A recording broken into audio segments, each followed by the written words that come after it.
Hey guys, so before I begin this video, I was wrong. I was very wrong. I was incorrect. I was equivocado. I was the opposite of right. This is not Argentina, as I said in my last video. No, these are the blood swamps confirmed by its software. Thanks to Duricorn64 for pointing this out. Whenever you think I am wrong, please tell me down below. I do a lot of mistakes, so please just do it, guys. Thank you. I love you.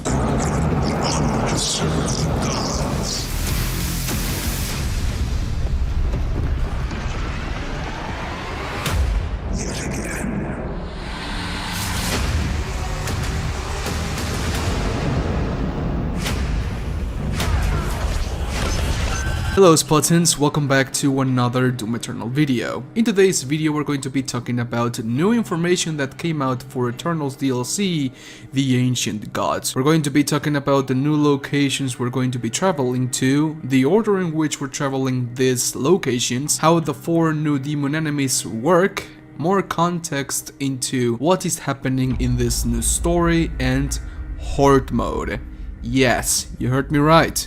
Horde Mode, which will drop September 13th, 2020. There is a lot of info to talk about. And do you know what's also a lot?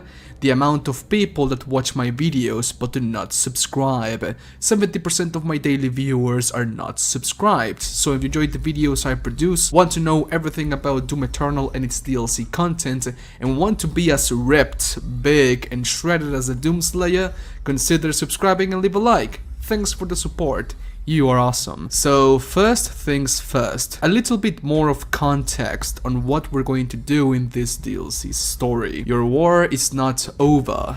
Bringing down the Khan Maker left an imbalance of power that threatens all of creation. With the aid of an old ally, battle your way back to Urdak and decide the fate of the cosmos once more. So once again we're going to save the universe from the claws of hell. This time it's not only our world that is in danger, but the whole universe, the whole cosmos, the whole dimension. In a sense, Urdak exists outside of our dimension and they have the power to alter it.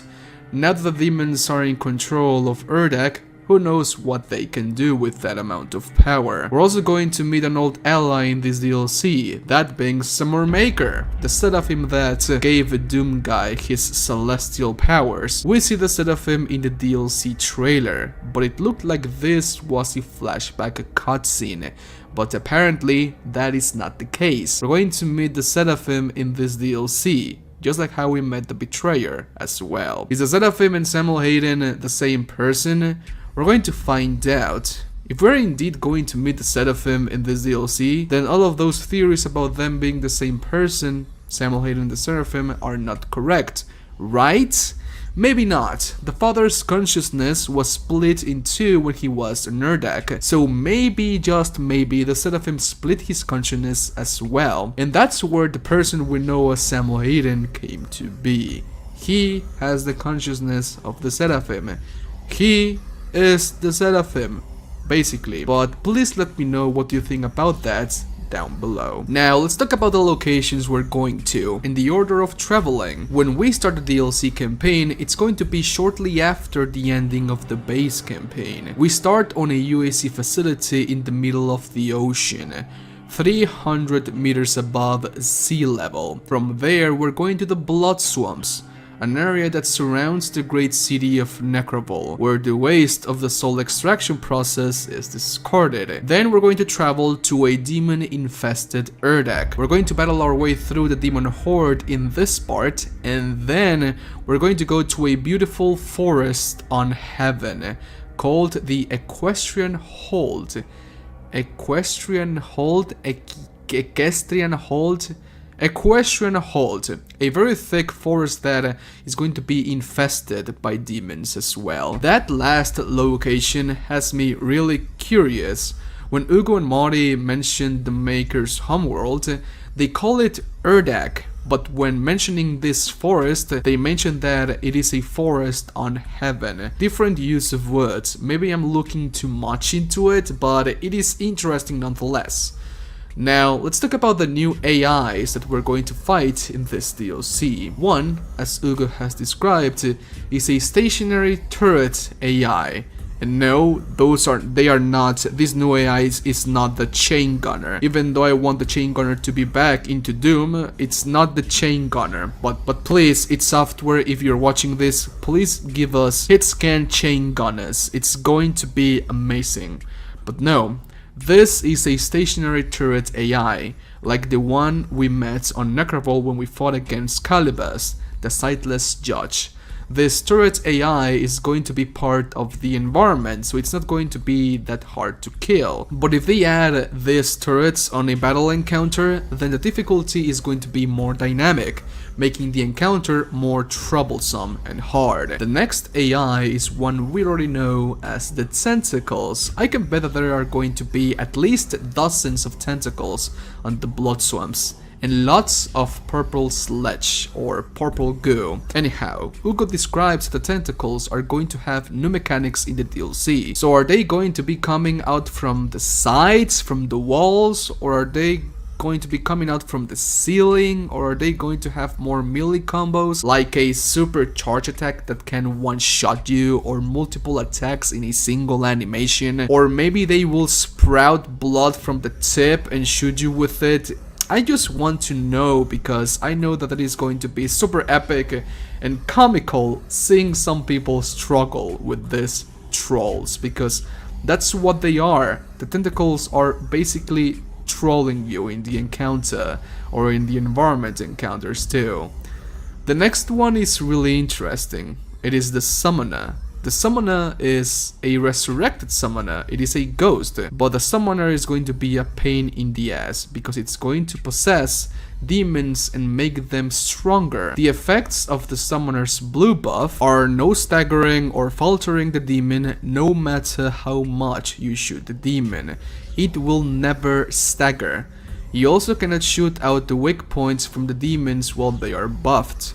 So you will not be able to take out the turret from the Arachnotron, the cannons from the Mancubus, or throw a grenade into a Kako demon to make him instantly stagger. You may not notice, but staggering demons in Doom Eternal is essential to survive encounters, especially on higher difficulties. So this blue buff really changes the dynamic on how we will approach these buffed demons, and once again making the game more dynamically difficult.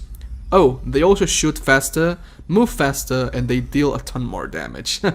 It's like a buff totem on PDs. And last, the Blood Angel. The Blood Angel is going to be like a recurring mini-boss in the combat encounters. Whenever they have this yellow aura, they're going to be almost immune to your attacks. You will still be able to damage them, but the damage is going to be next to nothing. It's going to be not noticeable, honestly. And they only take out their shield when they are attacking. So that tiny little window, time frame, is all you have to damage them. They're going to be really interesting to fight against. They are also called Blood Angels because they are demonified angels. They were corrupted by the forces of Hell. When Hell invaded Urdak, these Maker Angels were corrupted and made into Blood Angels. Little nice piece of lore there. But now let's talk about Horde Mode. Horde Mode is an unofficial mode for Doom Eternal. This mod is being made by Proti and it is currently planned to release on September 13th, 2020. I have early access and I have played a ton of it. And let me tell you, if you have always wanted a mode that will truly test your skills and see just how badass you are as a player, this mode or mod is for you.